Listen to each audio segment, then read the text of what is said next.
এবার ৩ ঘন্টার ঝটিকা সফরে ভারতে এসে খেলা ঘুরিয়ে দিলেন সংযুক্ত আরব আমিরাতের রাষ্ট্রপতি মোহাম্মদ বিন জায়েদ আল নাহিয়ান। ইয়েমেনে সৌদি আরবের বোমা নিক্ষেপকে কেন্দ্র করে সম্প্রতি এই দুই আরব দেশের সম্পর্কে চির ধরে।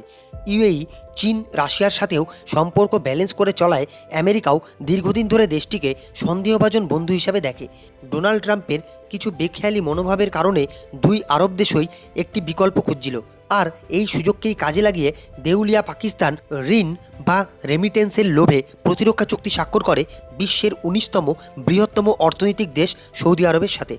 ঘোষণা হয় এক দেশের উপর আক্রমণ মানে অপর দেশও তাকে আক্রমণ মনে করবে, যার কারণে চাপে পড়ে যায় ইউএই বা সংযুক্ত আরব আমিরাত দেশটি।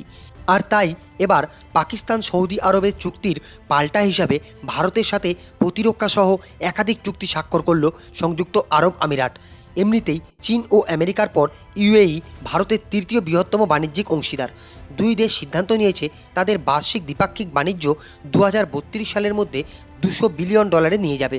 প্রতিরক্ষা ক্ষেত্রে দু দেশের মধ্যে একটি লেটার অফ ইন্টেন্ট স্বাক্ষরিত হয়েছে, যাতে উভয় দেশ প্রতিরক্ষা উৎপাদন, প্রযুক্তি, প্রশিক্ষণ ও নিরাপত্তা সহযোগিতা জোরদার করবে।